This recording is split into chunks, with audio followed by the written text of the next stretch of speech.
Este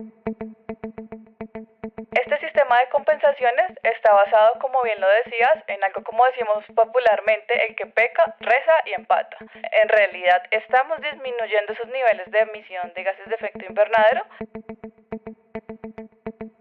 Simplemente se llega con el proyecto, se llega con esta teoría de la compensación de emisiones, y cuando se llega a las dinámicas sociales no se entiende, entonces se genera como esta ruptura, y pues esa ruptura tiene unos impactos totalmente diferentes en los distintos ejes de la población.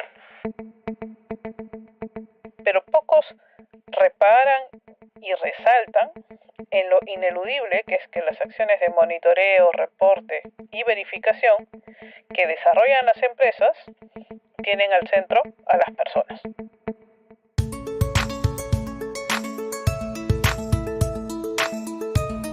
Bienvenidas y bienvenidos a Conversaciones Climáticas, un podcast que aborda temas relacionados con la crisis climática, los compromisos y acuerdos desarrollados por Colombia en esta materia y las alternativas propuestas desde la sociedad civil desde una perspectiva de la transición energética justa. Conversaciones Climáticas es un podcast de divulgación impulsado por Polen Transiciones Justas, una organización climática progresista y centro de pensamiento que busca construir un futuro justo y posfósil, donde los sistemas energéticos son el medio para la transformación. Gracias por escucharnos y esperamos estas conversaciones nutran y contribuyan a la transición energética justa en Colombia.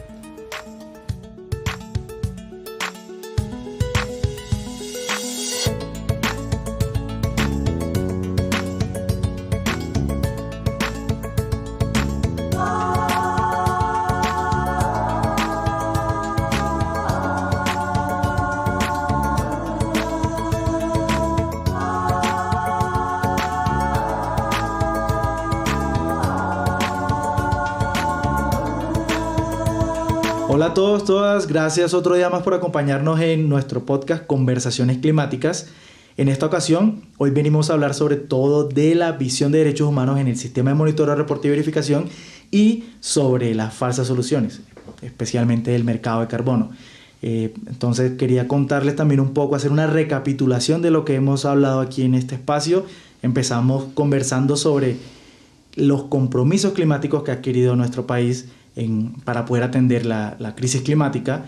En el segundo capítulo también pudimos hablar de cuál es esa herramienta que existe para hacerle seguimiento a estos compromisos, y hoy vamos a aterrizarlo un poco más hacia lo que se está haciendo a nivel nacional, pero también relacionarlo mucho con el tema de derechos humanos, que al final es la idea que esté muy de la mano con lo que estamos haciendo desde la sociedad civil.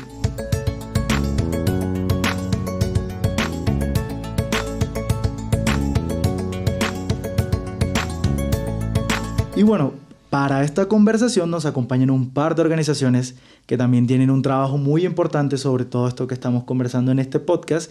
Y empiezo con Daniela Mendoza de Sensat Agua Viva. Cuéntanos, Daniela, un poco más de ti y de tu trabajo. Hola Mateo, hola, ¿cómo están? Muchas gracias primero por el espacio, por la oportunidad de hablar sobre estos temas.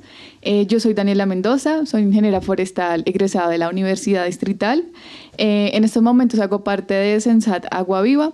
Es una organización ambientalista con un poco más de 30, casi 35 años de trabajo territorial, apoyando diferentes procesos de defensa del territorio ante proyectos extractivistas y también de economía verde.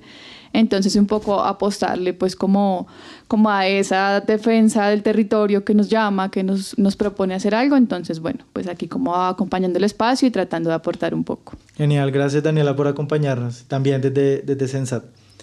Y bueno, también están José y Geraldine desde AIDA. Entonces dale José, te escuchamos. Bueno, un saludo para todos y todas las personas de la audiencia, también para Polen por organizar este espacio y por invitarnos, a Sensat también por participar.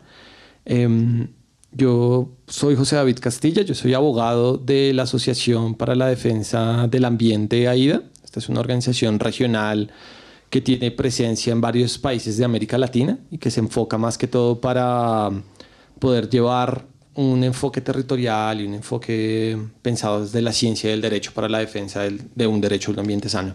Y pues llevamos trabajando como en este tema del sistema MRV, de toda la gestión de cambio climático en Colombia, haciendo un análisis crítico de lo que es la gestión de cambio climático en Colombia, de forma general, particularmente en el último par de años. Y gracias, José. Y también, bueno, como dato curioso, este podcast lo grabamos desde Bogotá, pero en esta ocasión nos acompaña también de Aida Geraldine desde la oficina de Perú. Entonces, dale, Geraldine, te escuchamos. Muchas gracias por el pase. Saludos a todos y todas las oyentes del podcast. Mi nombre es Geraldine Izaguirre, soy abogada, parte del equipo de la Asociación Interamericana para la Defensa del Ambiente AIDA. Y a diferencia de todos mis colegas que me precedieron, me encuentro basada en la ciudad de Lima, capital de Perú, como adelantaron, muy entusiasmada de poder compartir este espacio con ustedes para intercambiar ideas en torno a esa intersección entre el sistema MRV, el mercado de cupos de carbono y los derechos humanos.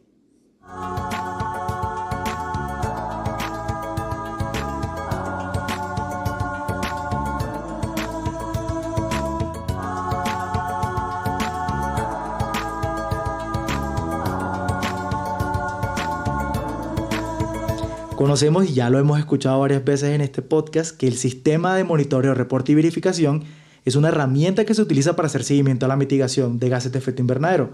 Pero, ¿qué otras medidas se han desarrollado para esta mitigación? Una de ellas es el sistema de comercio de emisiones, o también conocido como el sistema de compensación, que básicamente, como existe el MRV, el mundo se ha inventado este sistema de comercio de emisiones que se cree que lo que se compensa en un lado se mitiga lo que está en el otro. Esto es una medida que existe y se utiliza. Las falsas soluciones son cualquier iniciativa, proyecto o propuesta que afirme avanzar en la protección del planeta y sus habitantes con fórmulas que incluyen engaños, falencias técnicas, supuesta innovación tecnológica y un discurso que dice enfrentar el cambio climático, pero continúa con el consumo y la acaparación de la riqueza tal como lo conocemos, sin realmente enfrentar la raíz de las causas de la crisis climática. El riesgo de las falsas soluciones, además de ser inútiles para aliviar la crisis climática, el engaño y la confusión que ocasionan, es que generan mayor daño al planeta e invisibilizan los verdaderos esfuerzos de los pueblos para superar las múltiples crisis a las que nos enfrentamos. Pero entonces cuéntanos, Daniela, desde tu trabajo y desde el trabajo de Sensat Agua Viva, ¿qué han visto dentro de este sistema que opera a día de hoy en Colombia? Sí, pues en realidad resulta ser un sistema bastante complejo, difícil de entender. Empezando por ahí, está lleno de tecnicismos, nos hablan de un montón de siglas, que no sé qué, que no entendemos. Entonces, partiendo de ahí, hablamos de un lenguaje supremamente técnico y difícil. Cuando decimos como si algo está construido tan técnico, entonces realmente le aporta a las soluciones, a la crisis climática, por quiénes están pensados. Entonces ahí como que empezamos a ver los primeros factores. Este sistema de compensaciones está basado, como bien lo decías, en algo como decimos popularmente, el que peca, reza y empata. Entonces es como que como empresa, como gran corporación, puedo hacer mi actividad productiva en un lado y puedo sacrificar un territorio completo, pero digamos que no importa, que todo bien, porque voy a pagar para que otro territorio se compense y listo. Si uno se conserva y el otro se destruye, es como que ahí está neutral, ¿no? Como que está bien y pecamos y rezamos y empatamos, entonces todo súper. Eso está muy asociado al tema de mercados de carbono, que lo vemos como una falsa solución desde Sensat porque funciona de una manera parecida, ¿no? Entonces es como que todas las emisiones y los gases de efecto invernadero que están provocando ahora esta crisis climática de la que hablábamos, que en Bogotá está haciendo mucho calor, que no llueve hace rato, que tenemos racionamiento, pues en realidad es resultado de esa actividad humana que desde hace años y con esta pues, producción industrial a la escala como la conocemos, con este consumo desmedido que tenemos hoy en día, pues estamos generando una gran contaminación, una gran afectación a lo que llamamos cambio climático, pero también puede ser algo más allá porque ya estamos llegando a un punto en el que llamamos esto es una crisis, o sea, hay que hacer algo ya o ya. Entonces vienen los mercados de carbono a decir, bueno, entonces yo le doy permiso, o bueno, los estados se reúnen para poner como unos topes a las emisiones, ¿no? Entonces, empresa 1, usted puede emitir tanto. Empresa 2, usted puede emitir tanto y hasta ahí le doy permiso. Si se pasa, bueno, puede tener sanciones, pero si no se pasa de esas emisiones, entonces usted como que guarde un poquito de contaminación y esos que se llaman como esos cupos transables, entonces usted los puede guardar para contaminarlos luego o para vendérselos a esa otra empresa que contaminó de más. Entonces decimos, bueno, si esto es así, si yo puedo mercantilizar esa contaminación, pues entonces en realidad estamos disminuyendo esos niveles de emisión de gases de efecto invernadero. Pues ahí como que nos empieza a generar dudas y a decir, bueno, pues ¿quién se pensó esto? Entonces cuando vemos también esos actoras que están detrás, pues en realidad son grandes corporaciones, son estados que históricamente han contaminado más, entonces como que vemos las responsabilidades diferenciadas, ¿no? Sobre, pues hay países con consumos elevadísimos, con emisiones elevadísimas desde hace años, y hay otros países en donde como que no emitimos tanto, entonces pues empezamos a ver que hay unos más responsables que otros, pero resulta que esos más responsables de las crisis climáticas son quienes han generado todo este sistema de compensación, pues, de mercado de carbono. Entonces, claro.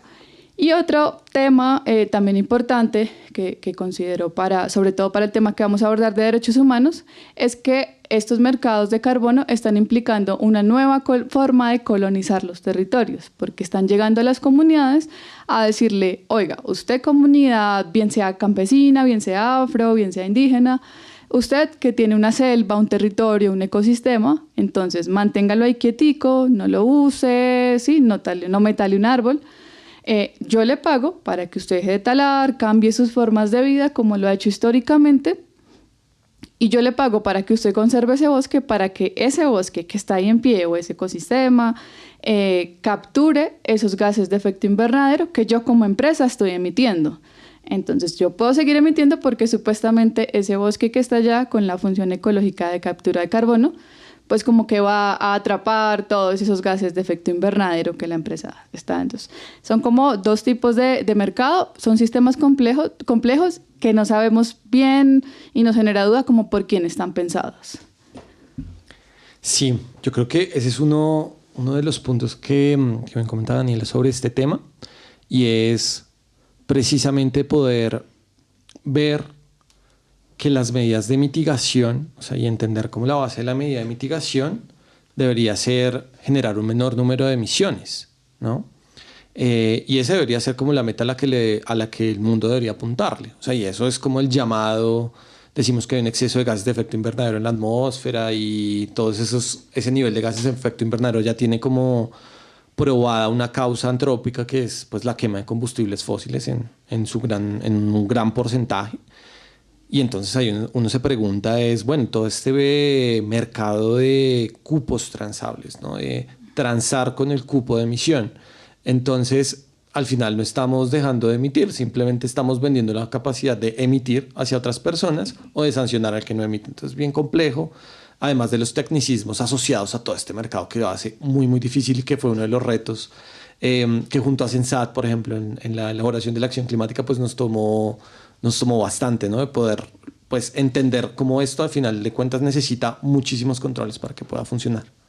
Y suena bastante preocupante porque haciendo la tarea de conocer un poco más sobre lo que vamos a conocer hoy, sí es cierto que es un tema que está cooptado sobre todo desde el sector empresarial, pero siento que la forma en cómo se intenta explicar o cómo se cuenta es una barrera para quienes al final están en medio de todo este mercado, que son las comunidades que nos conversaba Daniela. Y también suena muy preocupante porque el saber que hay una premisa con el tema de la crisis climática, y es no quemar más combustibles fósiles, y que se encuentren formas para evitar su eliminación progresiva, a mí me parece que es bastante problemático.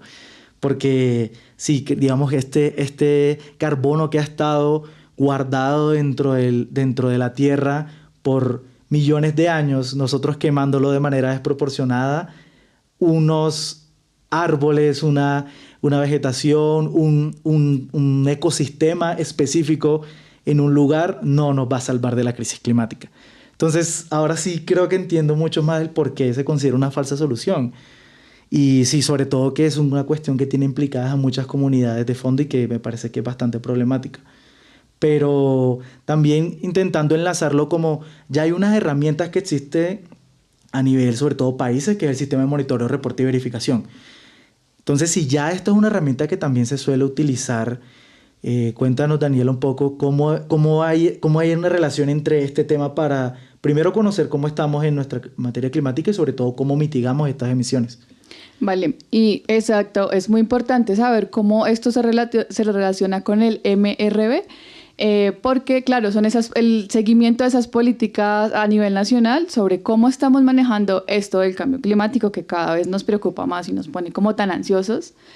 Y cuando vamos a ver cómo se manejan las políticas, pues desafortunadamente las apuestas están permeadas de esas falsas soluciones, ¿no? Entonces las apuestas más grandes que están es dejar eso en manos de las comunidades, mientras las comunidades rurales que tienen grandes extensiones de territorio y en mil necesidades, pues dejemos en manos de ellos que conserven. Entonces, ¿por qué hablo de las necesidades? Porque en un escenario en donde las comunidades rurales históricamente han estado pues abandonadas, sin un estado presente, se ven las necesidades y llegan estas falsas soluciones como los mercados de carbono voluntarios, que para nuestro país es muy famoso y muy conocido, y cada vez más normal escuchar esos proyectos RED+, que están también muy relacionados con esto, que no tienen control, pues que han llegado a todo lado, pero estos mercados pues de alguna manera llegan a donde están las necesidades, a decirle a las comunidades, oiga, vea, es que aquí nadie ha venido, nadie le ha resuelto sus necesidades, yo como Proyecto Red+, como empresa privada que tiene un negocio, pues se las voy a resolver. Lo mismo, yo les voy a pagar y yo les voy a enseñar a que administren y gestionen sus bienes comunes. Pero es como otra de las cosas que nosotras nos preguntamos y es cómo una empresa, alguien corporativo cuyo fin pues finalmente es el crecimiento económico, le va a enseñar a una comunidad a manejar su territorio. Entonces es allí donde hemos visto un montón de conflictos en donde ya las comunidades, o sea, lo que implica decirle a una comunidad indígena que reduzca su chagra. Eso pues es absurdo porque una chagra es una forma de vida para las comunidades indígenas, es su soberanía, es su autodeterminación, es la chagra para ellos. No podemos llegar de fuera a decirle que reduzca la chagra para que otra empresa pueda seguir contaminando por otro lado. Y también es un tema de mercantilizar la naturaleza, ¿no? Porque finalmente yo puedo acabar con un territorio y reemplazarlo comprando este territorio y poniéndole unas reglas. Entonces es como que son nuevas formas de extractivismo que no son tan visibles y que suenan muy bonito, pero cuando vamos a ver el fondo, pues igual es otro extractivismo y otra forma de colonización. Y debemos tener en cuenta entonces cómo generamos esas políticas que le hacen seguimiento al cambio climático. Sí, Daniel, yo comparto mucho esa perspectiva y también desde AIDA, que hemos estudiado justo estas dinámicas, recalcar que recientemente pues, hubo una sentencia de la Corte Constitucional, ¿no? La T248 del 2024, que estudió estos proyectos RED y sale una conclusión muy, muy, muy cercana a lo que pues, se está definiendo, ¿no? Y es que al momento de hacer toda esta política de planeación de la política climática de Colombia, la Corte pudo determinar que no hubo una perspectiva étnica ni cultural, ni una perspectiva con respecto a los territorios. Y esto genera un montón de tensiones que, pues, como bien nos comentó Daniela, ya han sido reportadas en distintos escenarios. Entonces, es un tema como para valorar todas estas complejidades. Sí, yo también, ahora que ustedes están empezando a aterrizarlo más hacia las comunidades, que son al final quienes están en medio de todo este mercado, recuerdo una anécdota cuando estaba con una compañera que defiende un territorio en Boyacá. Ya en algún momento conociendo sobre estos proyectos de Red+, sin entrar en detalle, decía, pues suena chévere que me paguen por cuidar mi territorio porque eso es lo que estoy haciendo ahora gratis. Pero luego de conocer en detalle qué era lo que había sucedido en otros lugares, prefirió no abstenerse de esto. Entonces les quería preguntar cómo ha sido la experiencia de algunas comunidades en este tema. Sí, pues comunidades con las que trabajamos, en su mayoría nos han dicho ha sido difícil, o sea, empezando porque los proyectos iniciaron sin que nosotros supiéramos. Por ejemplo, es como tienen una estrategia y es ocultar la información y firmar con una, dos o un grupo de personas muy pequeños. Y en realidad, pues el proyecto se supone y se vende como que es el beneficio de la comunidad entera. Entonces, primero está generando divisiones internas súper fuertes. Quienes quieren el proyecto, quienes no quieren el proyecto. Otros nos han dicho, es que desde la cosmovisión indígena, por ejemplo, para nosotros no es posible y no va de la mano con nuestra cosmovisión, pues vender el territorio. Eso es una nueva forma para colonizarnos y nosotros no necesitamos un flujo de dinero para conservar, porque es que nosotros y nuestra forma de vida ya conserva pues de manera milenaria, entonces como que no va. ¿Que necesitamos condiciones de seguridad? Sí. ¿Que necesitamos que el Estado esté presente? También. No vamos a decir pues que es un paraíso y que las comunidades y los pueblos están súper bien. Sí necesitan unas condiciones para vivir dignamente, pero bueno, hay que pensar si realmente con su cosmovisión va el tema del dinero. Otros han dicho, no, a mí me ha ido bien, me ha llegado el dinero y lo estoy recibiendo. Esto es un mundo muy desconocido, un mundo por explorar, entonces hay que ver cómo les ha ido a algunos, cómo les ha ido a otros, pero finalmente el tema es, bueno, ¿cómo mercantilizamos la naturaleza? ¿Realmente es una solución? Y cuando vamos a ver los resultados en una implementación de ya casi 10 años de estos mercados de carbono, ya cuando se está hablando, pues vamos a respondernos, ¿se ha reducido la deforestación de manera importante? No. ¿Se ha reducido la emisión de gases de efecto invernadero? Tampoco. Y las comunidades pues ya tienen las condiciones dignas para vivir sus territorios. Tampoco. Entonces, pues ahí nos seguimos preguntando. Realmente hay que seguir insistiendo en este sistema que durante más de 10 años ha estado presente, cada vez va creciendo más, pero pues que sus resultados son bastante cuestionables. No, y me quedo con esta idea de hace 10 años aproximadamente está el mercado de carbono aquí en Colombia y lo que se busca es intentar mitigar emisiones, lo cual no se ha hecho a través de defender, muy entre comillas, que las comunidades defiendan un territorio, que es lo que han venido haciendo.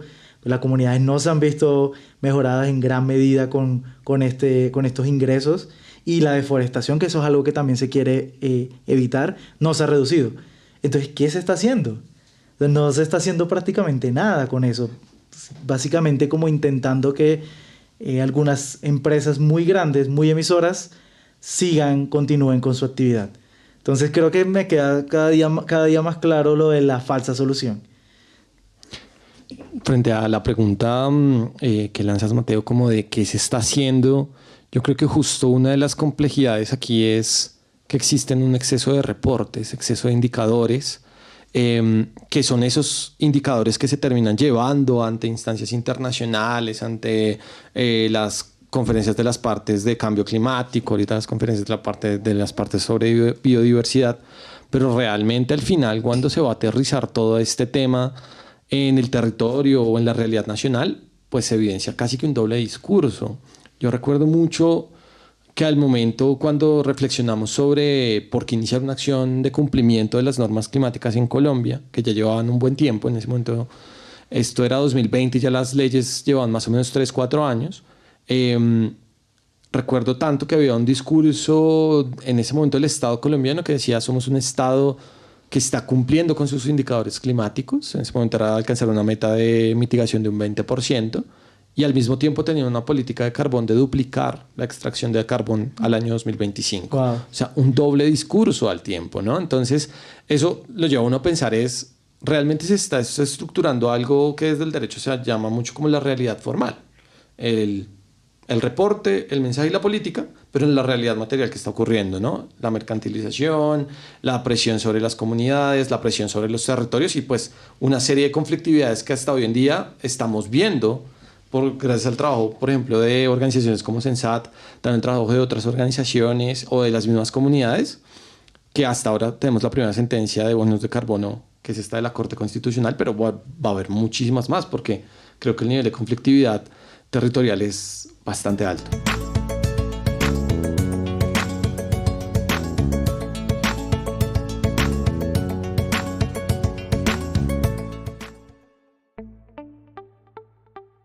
La gestión de la crisis climática ha generado diversos desafíos que deben ser valorados de forma crítica. De allí que la consolidación de diversas iniciativas para la mitigación de gases de efecto invernadero que se han sido implementadas, tanto por los estados como por los agentes privados, han provocado una serie de tensiones y afectaciones a los derechos humanos.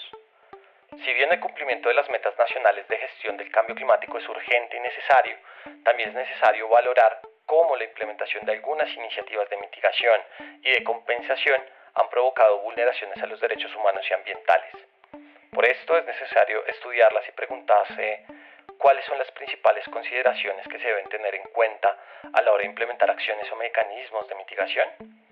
Aunque la creación de sistemas de mitigación se encuentra desarrollado en los acuerdos internacionales de cambio climático y en las normativas nacionales, es necesario entender que dichas iniciativas no pueden desarrollarse de forma desaforada y sin un sistema de reporte, seguimiento y fiscalización efectivo.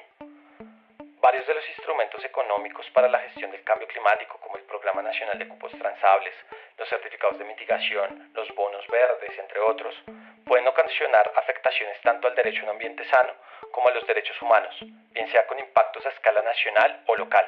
Además, la creación de sistemas de mercado sin un control efectivo puede conllevar a establecer una falsa realidad sobre el verdadero nivel de contribución que tienen diversos sectores de la economía al fenómeno de acumulación de gases de efecto invernadero que está provocando la crisis climática que estamos viviendo. La creación de los sistemas de monitoreo, reporte y verificación y la implementación de diferentes medidas de mitigación y adaptación deben cumplir con una serie de estándares asociados a la implementación de procesos de debida diligencia, responder a las dinámicas reales de los sectores regulados y vigilados e impedir la creación de incentivos complejos que consoliden la creación de medidas que realmente no están contribuyendo a disminuir las emisiones reales. Por esta razón, es necesario implementar el concepto de debida diligencia climática y debida diligencia en materia de derechos humanos, además de asociar los pilares de los principios rectores de empresas y derechos humanos y promover para que las políticas de gestión de la crisis climática cuenten con un enfoque étnico, social y cultural efectivo que responda a las realidades de los territorios donde estas acciones son implementadas. Y bueno, conociendo también un poco cómo este tema de las falsas soluciones y de los mercados de carbono se ha aterrizado en los territorios y ha cambiado dinámicas allá adentro, creo que eso está muy relacionado con el tema de derechos humanos. Y no solamente desde como las falsas soluciones, sino también desde el sistema de monitoreo, reporte y verificación. A ver, ¿cómo está en el sistema de derechos humanos? Entonces, cuéntanos, José, ¿cómo ves tú este tema del monitoreo, reporte y verificación en relación con los derechos humanos?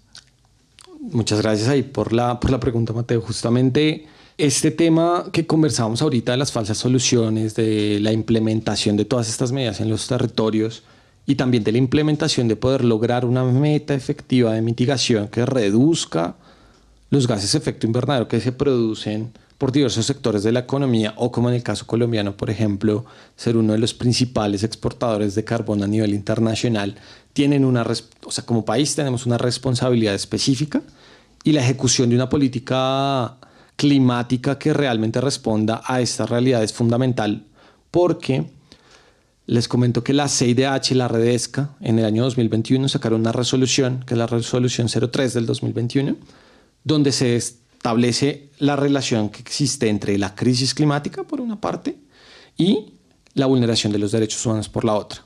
Y ahí la recomendación es que los estados puedan establecer políticas de cambio climático que realmente respondan a resolver los problemas que se están generando por todo este tema de la crisis, bien sea por la vulnerabilidad de los territorios, la vulnerabilidad climática, o bien sea por las capacidades de mitigación que tienen los estados. Entonces, en ese punto, vemos que la creación de todo este sistema de reporte, monitoreo y verificación, el sistema que existe alrededor de los mercados de carbón y todo, pues realmente vienen como de todos estos acuerdos internacionales que tenían una perspectiva un poco económica, por ponerlo en ese sentido, de la solución del cambio climático. Y claro, al momento de poder implementar estas medidas y de poder ver cuál es el impacto que están teniendo en los territorios y cuál es el impacto real frente al fenómeno y la crisis, pues lo que hemos visto es que es necesario poder establecer unos reportes y un sistema de monitoreo que responda a unos principios que ya fueron estudiados por justamente los principios rectores de empresas y derechos humanos, donde se encuentra el proceso de debida diligencia, que es el de poder reportar, el poder supervisar, el que pueda existir un mecanismo de quejas, por ejemplo, por parte de las personas para ver que eso se está cumpliendo, además de cumplir con el derecho de acceso a la información y el respeto a los derechos de acceso, que son el de participación efectiva, el de justicia en asuntos ambientales, en este caso climáticos, y pues obviamente todo el tema de información y transparencia que es tan necesario en este sistema. Y ahí resulta súper curioso como esa necesidad de la sociedad civil de siempre estar diciendo, oiga, déjeme participar, oiga, yo quiero estar ahí. Y se nota como todos estos mecanismos están siendo generados por empresas, por estados muy lejanos de la realidad de los territorios. Como que me llama la atención lo que nos cuentas, porque digo, bueno, si siempre como sociedad civil hay que estar ahí alzando la mano, buscando puertas, entonces es como importante que para las políticas públicas asociadas a cambio climático, crisis climáticas, pues realmente sean de base, sea de los territorios, porque si la solución está en los territorios, pues justamente debería ser con ellos y ellas con quienes se planteen estas soluciones, ¿no? Pensaría como en lo que dices. Y yo también agregaría, bueno, ahora de pronto también sería chévere entrar en detalle en cómo, si bien hay algo a nivel internacional y sobre todo a nivel general, que busca como planificar o más bien hacerse cargo de todo esto, también quisiera preguntar, pero más adelante, qué se puede hacer de la sociedad civil. Pero me quedó algo sonando y es que estoy seguro que en este tema, desde la generalidad, va a ser de pronto muy difícil conocer cuáles son esos impactos que hay realmente con las actividades en los territorios, pero sobre todo como al nivel de detalle de conocer cuáles son esos impactos también diferenciados que hay en género, en interseccionalidad, sobre todo porque recuerdo en algún momento estuve por La Guajira en un resguardo y el conocer cómo las mujeres y los niños son quienes más se venían afectados porque ellos son quienes estaban al lado del Tajo, que cuando explotaba, hacían la detonación, ellos eran quienes recibían la gran mayoría de este material particulado y por supuesto ya los niños a los 5 o 6 años ya tenían problemas respiratorios que podría llegar a tener gente de muchísima mayor edad. Entonces, sí, cuéntanos un poco más sobre tú cómo ves ese tema de impactos diferenciados. Total, o sea, yo creo que hay un punto esencial a la hora de entender la crisis climática desde sus diferentes aristas, ¿no? O sea, aquí nos estamos enfocando en el punto de la mitigación, de la reducción de emisiones, de aumentar los sumideros de carbono, como que en una generalidad pareciese ser todo muy, pues como muy positivo, por ponerlo en ese sentido. Pero claro, por ejemplo, cuando estudiamos el reciente caso de la sentencia que les comenté del Pira Paraná, donde la comunidad llegan con un contrato de mandato, un contrato civil de mandato, ¿no? Y le consultan a 2 o 3 líderes que además de eso no responden a las dinámicas y justamente se integran en una dinámica del derecho civil. O sea, si a uno para una persona de la capital le cuesta entender de qué se trata un contrato de mandato y las implicaciones que tiene mandato y mandatario, que eso a veces puede parecer chino avanzado para uno en la capital, ahora poderlo extrapolar a territorios donde tienen otras lógicas distintas de propiedad, otras lógicas distintas incluso del mismo derecho, ¿no? Porque ahí hablamos del diálogo intercultural, pues entonces ahí no estamos viendo que sea una política que tenga justamente una perspectiva étnica. Y además llegamos con estas figuras que son desconocidas, y estas figuras no solamente son desconocidas y ya, firmé mal un contrato y se acabó. No, es llegar con un montón de incertidumbres sobre el territorio y incertidumbres que lo vuelven mercantil, y al volverlo mercantil se generan presiones por agentes externos, presiones por agentes violentos, además de las divisiones internas que ocurren con todo este tipo de perspectivas. Por ejemplo, cuando hablamos de los temas mineros, la llegada de los procesos de consulta previa no solamente generaba rupturas a nivel, pues, a nivel como de no conocer el proceso de consulta, sino en el desarrollo del proceso de consulta se generaba una ruptura de las comunidades, de los que sí querían el proyecto, los que no querían el proyecto, los que no entendían, pero bueno, ya que tocaba admitir el proyecto, bueno, y una serie de divisiones sociales que eso no están contemplados en todas estas dinámicas. De allí que poder implementar un proceso de debida diligencia nos sirve para identificar todas estas realidades, todas estas dimensiones que existen dentro de los territorios y poder entender cuál es el estado previo a la llegada de todos estos proyectos, que eso es algo que no se ha hecho. Simplemente se llega con el proyecto, se llega con esta teoría de la compensación de emisiones, y cuando se llega a las dinámicas sociales no se entiende. Entonces se genera como esta ruptura, y pues esa ruptura tiene unos impactos totalmente diferentes en los distintos ejes de la población, que digamos que en los proyectos de emisión y de mitigación, pues es la imposibilidad de poder trabajar el territorio. O sea, a veces en unos temas de conservación, pues con todos los roles que existen ya desde una perspectiva como patriarcal de distintas estructuras, sí se ha estudiado que muchos de los impactos tienen una doble afectación por ejemplo, en la comunidad LGBTIQ+, en las mujeres, en los niños, que tienen que ser considerados de forma diferente. Y es algo que, pues, si en una gran medida la política estatal no tiene una perspectiva étnica, en otra gran medida la política estatal de cambio climático no tiene una perspectiva de género, ni de disidencias sexuales, ni demás. Y fíjate que revisando el trabajo que ha hecho Uruguay en intentar meter la perspectiva de género en el sistema de monitoreo, reporte y verificación, que ellos han tenido allá muchos avances en este tema. Inclusive están ahora trabajando en meter perspectiva de género interseccional en los inventarios nacionales de gases de efecto invernadero, que eso es una maravilla. Allá se han dado cuenta que cuando empieza a verse desde una perspectiva interseccional y de género todos estos temas, se llegan a conclusiones que desde un solo foco de mitigación no se ven. Por ejemplo, recuerdo que nos contaban que allá empezaron en el sector energético, quienes más responsabilidad en emisiones tienen son el sector transporte. Entonces que empezaron a promover electromovilidad en los buses públicos, etcétera.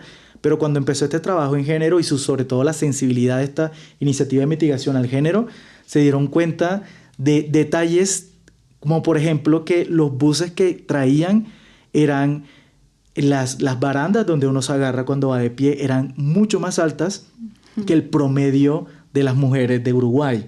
Entonces, ese es solo un ejemplo para decir que cuando uno empieza a meter genuinamente estos temas en la planificación, se pueden llegar a resultados chéveres en cosas que se necesitan. Bueno, igual Uruguay también es un país que en este tema de MRV siempre se ha visto como una buena práctica. También son muchos menos personas que las que somos aquí. Allá son creo que 2 millones y aquí somos bastantes más, pero igual yo creo que es una buena práctica para revisar y que ver que en Colombia qué se está haciendo en eso. No, completamente. Y digamos, hay un presupuesto sobre esto de la gestión del cambio climático y todo el sistema de emisiones también, que es bien importante, y es poder entender que los sectores de la economía no están desconectados. Y eso siento que es uno de los puntos de fragmentación de la política climática actual, por ejemplo, que pues no se ve de forma holística y completa. Entonces, por ejemplo, el tema de no haber incluido las políticas de género, de protección de distintos sectores de la población, el tema de poder entablar un diálogo intercultural realmente, de poder comprender cuál es la labor que ya venían haciendo distintas comunidades indígenas, pueblos, campesinos, comunidades afro en sus territorios. Y eso es un llamado del IPCC, por ejemplo, en su último informe, que dice hay que incluir en el diálogo a todas estas comunidades, hay que incluir en el diálogo y en la construcción de las políticas climáticas un montón de realidades que no se estaban viendo. Y ese viene siendo otro punto, y es como esto está tan fragmentado que a veces las emisiones se cuentan como por pedacitos, ¿no? Pero, digamos, un caso que es muy importante para poder entender todo este complejo y esta completa obligación de debida diligencia es el caso Shell de hace un par de años, donde se pudo determinar que esta empresa decía que estaba implementando sus políticas de cambio climático, de mitigación, y a la hora de ver todo el proceso, realmente no estaban reportando lo que debían reportar. Y ahí salieron como 3 puntos que es importante conocer, simplemente que es una debida diligencia en cambio climático, en esta mitigación, y es poder identificar y abordar las contribuciones a los impactos ambientales y derechos humanos adversos a la relación con el clima provocados por un agente empresarial. El segundo es estudiar tanto en relación de sus emisiones de gases de efecto invernadero como la relación, la capacidad de adaptación. Es decir, cuando llegan estos proyectos de distinta índole y afectan la capacidad de adaptación de los territorios, ahí están en una contribución que es importante medir. Y un tercer punto es establecer la resiliencia de los titulares de derechos y los ecosistemas conectados a las operaciones y las cadenas de suministro, porque el carbón no solamente queda en la extracción de carbón, queda en su transporte, en su acumulación, en el acopio en los puertos y en la quema internacional. Entonces eso nos lleva a pensar cómo Colombia necesita construirse alrededor de entender su papel en la crisis, y su papel en la crisis puede que no sea un gran emisor de gases de efecto invernadero interno, pero pues está contribuyendo, siendo el principal exportador de carbón de América Latina, ¿no? Que es como temas que se deberían tener en cuenta. Increíble, sí, yo creo que ahí hay mucha tela por cortar, y de hecho quería como relacionarla sobre todo con este tema de como esta narrativa que existe del derecho a un ambiente sano, que creo que está muy relacionado con el sistema de monitoreo, reporte y verificación, porque al final va de la mano con el cómo vamos. Entonces quería preguntarte, Geraldine, tú, ¿cómo ves esta relación del derecho al ambiente sano con el sistema MRV? Gracias por la pregunta, Mateo. En principio pareciera que esto que ya ha empezado a explicar José David, me refiero a la relación entre el sistema MRV y los derechos humanos, no existiera. Pareciera que habláramos de algo esotérico, de una especie de conexión remota. Pero existe, este vínculo es real, es tangible, existe una vinculación entre el sistema MRV y los derechos humanos. Lo que pasa es que tradicionalmente los sistemas MRV son instrumentos base para la estructuración de sistemas de vigilancia y cumplimiento de diferente tipo, que requieren como insumo información proveniente de la actividad empresarial. Es por ello que se regula la forma en que estas empresas monitorean y reportan información derivada de su actividad y la someten a la verificación de terceros antes de que esta información llegue a conocimiento del Estado. Hablando de sistemas de vigilancia y cumplimiento de tipo ambiental estructurado bajo el sistema MRV, por ejemplo, se encuentran los inventarios nacionales de emisiones de gases de efecto invernadero, registros obligatorios de emisiones e inclusive sistemas de comercialización de emisiones conocidos también como mercado de cupos. Hasta aquí llega el conocimiento que usualmente se difunde sobre los sistemas MRV, pero pocos reparan y resaltan en lo ineludible que es que las acciones de monitoreo, reporte y verificación que desarrollan las empresas tienen al centro a las personas, los que deben ser principales beneficiarios de los resultados de estas acciones que son vigiladas y sancionadas cuando corresponde, posteriormente por el Estado. Por tanto, no podemos desentendernos de que sus derechos, y en específico sus derechos humanos, están en juego cuando se implementa un sistema MRV. Para aterrizar esto que estoy comentando, en términos todavía más sencillos, normas mal diseñadas bajo un sistema MRV, es decir, normas que no son lo suficientemente rigurosas en el establecimiento de, por ejemplo, metodologías de medición de emisiones, reglas de reporte, verificaciones imparciales y acciones de vigilancia y sanción inmediatas y justas, provocarían un descontrol de las emisiones y una desprotección inmediata de los derechos de las personas, afectando su derecho a la salud, la calidad de vida, un medio ambiente sano, entre otras. Lo contrario, un actuar opuesto, es decir, normas fortalecidas de medición de emisiones, reportes y verificaciones sumadas a acciones de vigilancia y sanción posterior efectivas, generarían protección de estos derechos humanos, un aseguramiento de los mismos. Haciendo referencia al derecho a un ambiente sano, tener un sistema MRV fortalecido, como lo vengo explicando, está relacionado con la parte sustancial, el contenido sustantivo de un derecho a un ambiente sano. Es decir, un sistema MRV fortalecido está relacionado con tener aire limpio, un clima seguro y estable, alimentos sanos y producidos de forma sostenible, entornos no tóxicos donde vivir, trabajar, estudiar y jugar, biodiversidad y ecosistemas saludables. Asimismo, un sistema MRV fortalecido tiene que ver también con la parte procesal o adjetiva de este derecho a un ambiente sano. Significa que las personas tengan disposición de la información de estas empresas, que puedan acceder a esta información que reportan las empresas, a participar en la toma de decisiones cuando haya que hacerlo y acceder a justicia y a remediación cuando lo amerite. Esta relación directa entre el sistema MRV y un derecho a un ambiente sano, como lo vengo describiendo, se hace pues evidente, ¿no?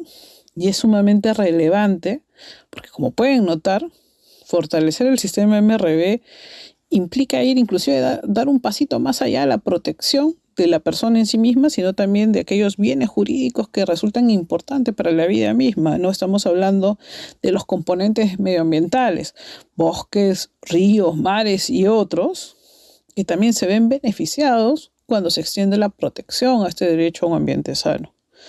Además de que este derecho no es menor, porque es habilitante de otros derechos humanos. Tener aire limpio significa tener una mejor calidad de vida, tener un derecho a la salud también fortalecido, precisamente porque se evitan enfermedades, las tasas de mortalidad bajan, etcétera, ¿no? Entonces, es por eso la conexión directa existente entre sistema MRV y el derecho a un ambiente sano. Gracias. Bueno, ha sido bastante chévere la conversación, sobre todo para conocer no solo el trabajo que están haciendo ustedes y las organizaciones a las que hacen parte, sino también para que la gente conozca y poder aterrizar todos estos temas que a veces son tan difíciles de aterrizarlos a que la gente pueda conocerlos. Y de hecho, en ese orden de ideas me gustaría preguntarles que si pueden dejarle un mensaje final a quienes nos escuchan, como qué pueden hacer. A ver si tal vez, sé que no podremos cambiar el mundo el día de mañana, pero que sirva para saber en qué podemos aportar y en qué puede aportar quienes nos escuchan. Sí, pues en realidad siempre es como el reto, ¿no? Bueno, yo desde la ciudad, ¿yo qué puedo hacer? Eso es como una pregunta que siempre nos está moviendo, nos está como afanando. ¿Yo cómo aporto? Creo que hay que partir de cuestionarse lo que estamos haciendo, los modos de producción, lo que consumo, lo que me alimento. Creo que eso es una base para hablar sobre cómo se gestionan los territorios, ¿no? De compro todo empaquetado en plástico, mejor como que compro todo en el paquete natural que viene. Pueden ser bobadas y pueden ser cosas que se dicen, pero que realmente pues como que hacen incidencia en este aporte a la contaminación, cómo me transporto, ¿no? O sea, como esas decisiones políticas que pueden ser muy chiquiticas, pero cuestionarnos como en nuestro día a día, cómo aportamos. Y también haría un llamado, pues ya a instancias más de tomadores de decisiones y ello, que la participación de la sociedad civil, no solo decir como venga y hable y participe de lo que usted considere, sino que exigir realmente una participación, una construcción vinculante desde los territorios, porque nada ganamos si la política ambiental se hace desde un escritorio, desde otros territorios muy alejados, desde el norte global. Y en el sur global, pues como que no tenemos la participación que necesitamos, pero sí tenemos los territorios conservados, ¿no? Entonces va a ser como ese llamado de cómo hacemos esa construcción, pues conjunta. Finalmente, pues todos estamos en esto y a todos nos está afectando de una u otra manera de la crisis climática. Es como que todos estamos en esto, entonces miremos cómo nos movemos, cómo nos aportamos y cómo apoyamos a quienes todavía tienen sus territorios conservados a que hagan su manejo comunitario, a que gestionen sus territorios con autonomía y cómo también se rescatan esos conocimientos que tienen ahí. Yo creo que eso es un punto inicial, ¿no? Yo creo que un ejemplo bien importante de lo que está diciendo Daniela también viene a ser de poder entender que esto tiene distintas aristas y cada persona dentro de la sociedad pues cumple un rol distinto, ¿no? O sea, no es lo mismo una organización civil organizada como, no sé, pues una ONG o un grupo de defensa comunitario que tienen como un conocimiento más cercano sobre estos temas que una persona del común que puede estar escuchando este podcast en, no sé, en Transmilenio o yendo a su trabajo.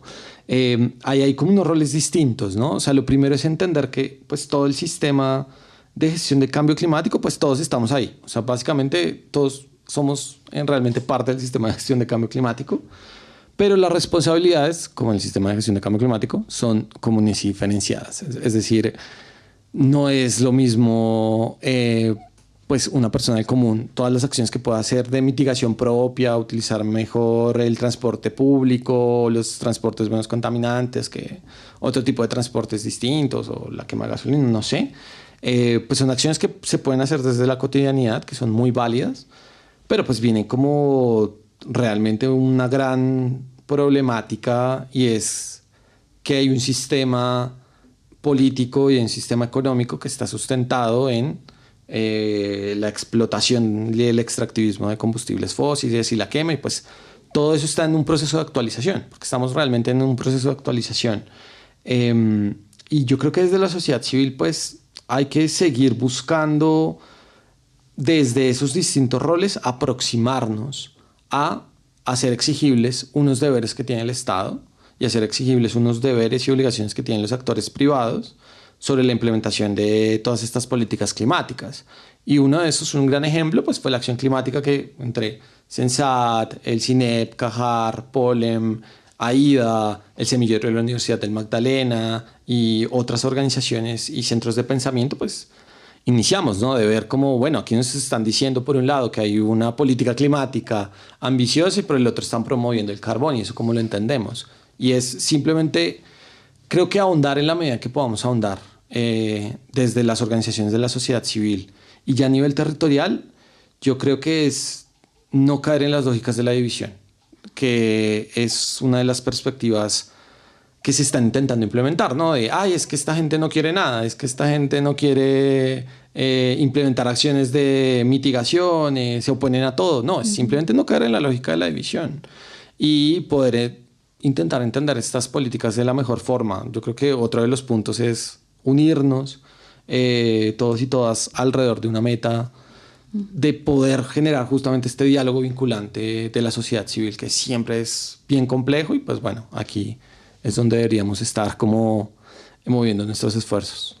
Lo que ya mencionaron mis colegas, el llamado al cuestionamiento y la vigilancia de la sociedad civil. No hay que normalizar o pasar por alto la existencia de normas o políticas que, teniendo como protagonista al ciudadano, no le reporte ningún beneficio. O sea, hacer lo contrario sería perpetuar un mercado de carbono que solo le crea más cargas a las comunidades, como explicó la colega de Censat, o en términos generales, tener un sistema estructurado bajo las acciones MRV que no tenga en cuenta las necesidades diferenciadas de las poblaciones o no brinde una protección efectiva a sus derechos, como explicó José David. Cuestionarse esto, visibilizarlo y sumarse al trabajo de organizaciones como Censat, AIDA y POLEN, informándose, escuchando este podcast, replicando y denunciando nuevos casos, hace la diferencia en Colombia y en el resto de Latinoamérica, que padecemos de males similares. Gracias. Genial, qué chévere escucharles. Yo también diría que algo que pueden hacer es escuchar, compartir este podcast. Creo que ahí también aportamos un granito de arena. Y no, nuevamente Daniela, Geraldine, José, gracias por estar aquí el día de hoy. También muy pendientes del trabajo que hacen ustedes y sus organizaciones. Y nada, muchas gracias también a quienes nos escuchan por estar un día más acá en el podcast. Estén súper pendientes porque también vienen otros capítulos. Y nada, que siempre sea chévere también llevarles esto que hacemos desde la sociedad civil, desde POLEN, desde la acción climática, a ustedes que puedan escuchar. Así que nada, muchísimas gracias por escuchar. Nos vemos en otro capítulo. Conversaciones Climáticas es un podcast producido por POLEN Transiciones Justas, con música original de Luis Daniel Pico, con apoyo de la Fundación Heinrich Böll, Oficina, Bogotá, Colombia. Te invitamos a seguir a POLEN Transiciones Justas en nuestras redes sociales a través de la cuenta @PolenTJ para estar al día con las últimas noticias sobre nuestros proyectos en desarrollo. Gracias por escuchar. Te esperamos en el próximo episodio.